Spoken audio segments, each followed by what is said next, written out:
What's up, fight fans? Welcome to my channel. This is Johnny, and in today's video we're going to be going over the statistics that nobody talks about when mentioning this weekend's main event in San Diego, California between Vaquero Emanuel Navarrete and the undefeated Filipino challenger Charly Suarez.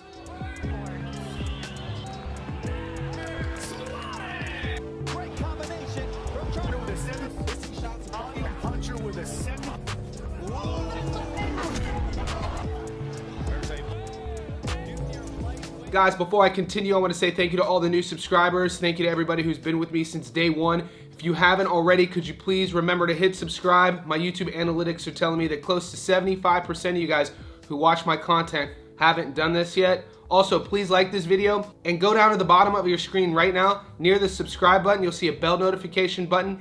Hit that for me so you can be notified every time I put something out that's new. All right, guys, we have another exciting jam-packed weekend of boxing. This video takes us to the Pechanga Resort in San Diego, California for a world title fight at 130 pounds. So in this video, we're gonna be going over both fighters, Navarrete and Suarez. We're gonna talk a little bit about their careers, how they go about their business.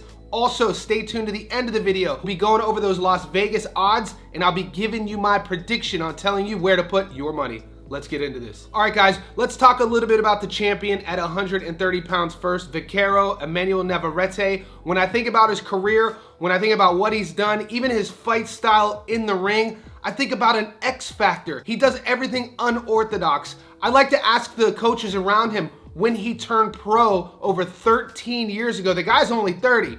He turned pro as a 17-year-old. I'd like to ask his coaches back then, would they have predicted this guy to become a three-weight world champion? When you look at the long list of iconic Mexican boxers, there aren't many three-weight world champions. He did try to become a fourth. We know he's won titles at 22, 26, and 30, and he fell a little short at 135 when he lost a split decision to Dennis Baranchyk. If he would have won that fourth, he would have put himself on hollow ground, joining the likes of other four division weight world champions in Mexican history, such as Morales, Arce, Marquez, Canelo, and Santa Cruz. And there's only a few other three division world champions such as Barrera and Julio Cesar Chavez. De La Hoya won 6 and Tapia won 3, but those are more Mexican Americans. I'm talking about specifically born in Mexico. So this is a guy who's legendary already, and at only 30 years old, he still has so much more of his career. Lately in his career, we've seen a little bit of mixed bags. He is coming off a dominant victory. He has that loss that I told you about, and he also has a draw. The last time he fought in San Diego, things did not go his way, so he's going to be looking for his get back. I should also mention, out of 39 victories, he has 32 knockouts, so he doesn't really have one-punch knockout power,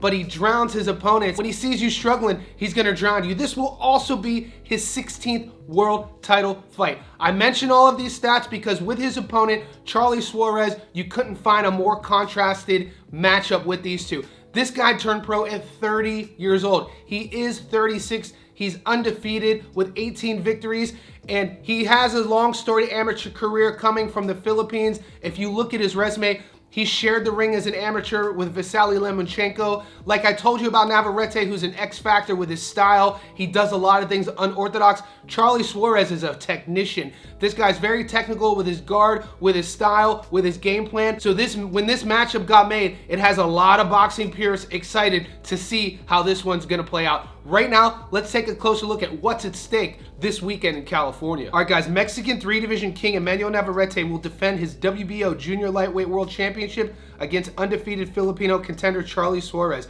Navarrete returns to the site of his narrow loss to Dennis Baranchyk last May, which ended his bid to become a four-division world champion. He bounced back that December, stopping Oscar Valdez in 6 rounds to maintain his dominance at 130 pounds. This marks Navarrete's 16th world title fight, a run that began with his 2018 upset of Isaac Dogbo. His opponent, Charly Suarez, 18-0 with 10 knockouts, is a 2016 Olympian. He bursted onto the global scene with a 12th round stoppage of Paul Fleming in Australia in 2023. He's since gone 3-0 in the US, including a 3rd round knockout of Jorge Castaneda last September. Suarez aims to become the Philippines' 3rd reigning world champion, joining 105-pounders Melvin Jerusalem and Pedro Taderon. So right now, guys, I want to take a closer look at the undefeated Filipino, Charly Suarez, and see what he's been up to. Guys, Charly Suarez is 18-0 with 10 knockouts. He carries in the ring a 56% career knockout to win ratio, and out of 1,954 super featherweights, he's ranked number 16 in the world. His adoring fans know him as the King's Warrior, and the 36-year-old Filipino is an orthodox fighter standing at 5'6" with a 74-inch reach. He hails from Manila, Metro Manila, Philippines. We last saw him fight Jorge Castaneda, 17-3, stopped him in the 3rd. Correa, 15-6, UD in the 8th. Vasquez, 25-3, UD in the 10th. Fleming, 28-0, stopped him in the 12th. Palulu, 25-2, stopped him in the 2nd. When I think about this guy's career, and if you guys want to learn more, go watch the Paul Fleming fight. Fleming is an Aboriginal fighter from Sydney, Australia. He was undefeated. He's a great fighter, has a lot of skills, and was winning that fight, was up on all the scorecards, and it tells you all you need to know about who Charly Suarez is. Even though going into the last round against an undefeated fighter away from home in Sydney at his opponent's hometown, he still found it psychologically to figure out a way to get the victory. The ref stopped the fight, which kept Charly Suarez's momentum rolling, and he's won 3 fights since. With his style, like I said, he's a technician when he goes in there. He's going to be looking to execute a game plan. It's going to be interesting how he attacks and confusing puzzle of Navarrete's style, and what he's going to see from Navarrete. One thing is for sure, he's never fought an opponent like Vaquero. Right now, let's take a look at his resume and see what he's been up to. Guys, Emanuel Navarrete is 39-2-1. He has 32 knockouts. He carries in the ring an 82% career knockout to win ratio, and out of 1,954 fighters at 130 pounds, he's ranked number 2. He is the WBO World Super Featherweight Champion. His adoring fans know him as Vaquero, and the 30-year-old Mexican is an orthodox fighter standing at 5'7" with a 72-inch reach. He hails from San Juan Ziltepec, District Federal, Mexico. We last saw him fight Oscar Valdez, 32-2, stopped him in the 6th. Dennis Baranchek, that fight was at 135 pounds, 18-0, lost a split in the 12th. Robson Conceição, 17-2, majority draw in the 12th. Oscar Valdez the first time, 31-2, UD in the 12th. Liam Wilson, 11-1, stopped him in the 9th. So guys, you could go up and down his last 5 or 6 fights and talk a little bit about controversy in each one. The Liam Wilson fight, Ozzy who traveled, who hurt Navarrete, and when you rewatch that knockdown, it was early in the fight, the ref took 15 to 20 seconds to get to his count. Navarrete recovers, and then he stopped Wilson. Valdez the first time, it was a decision. He kind of had a lackluster performance against Conceição, got a draw. He tried to be great, went up to 35. Loss. It was his first loss since early on in his career. And then he seemed to get back on track, went back to 130 and stopped Valdez. When you think about Navarrete's style, his feet aren't good. His guard isn't that good. His technique isn't that good. But what makes him great is he uses all that to his benefit. He makes his opponent almost freeze sometimes.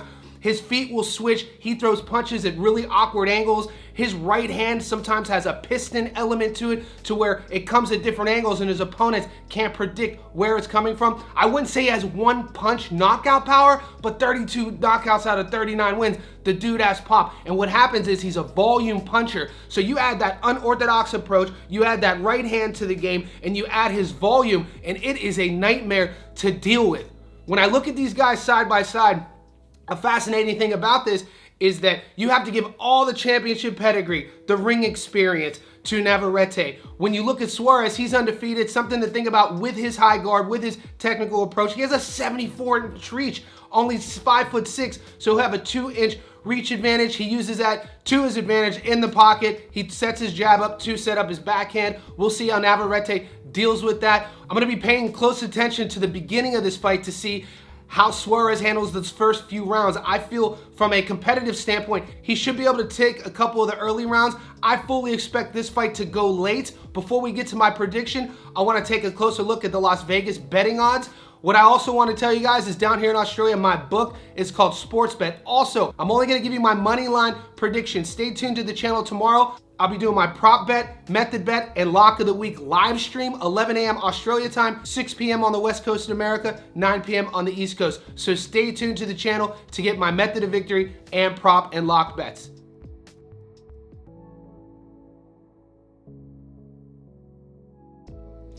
All right, guys, currently on the money line, Navarrete is $1.22, meaning you put $100 on him, you get $22 in return. The draw is 16-1. Charly Suarez is $4.90, meaning you put $100 on him, you get your money back plus $3.90. Regarding my prediction, I gotta be honest with you, I haven't spent this much time going back and forth regarding who I feel is gonna win in a long time. I reached out to some friends overseas, reached out to my buddies in Australia who were at the Paul Fleming fight personally, who've seen Suarez fight, and I gotta be honest with you, look on YouTube, look at the content creators in the boxing space. A lot of people are taking the Filipino to upset Navarrete, even with those odds. They think that his undefeated pedigree, his technique, and his power is gonna be too much. What I'm gonna tell you right here, I just don't see it. I think Navarrete is going to be business as usual. I think what that style is going to prove too much for the Filipino. I don't think he's ever seen anything like that, and I think Navarrete is going to drown him. Like I said, I think the fight's going to go late, and I think Navarrete's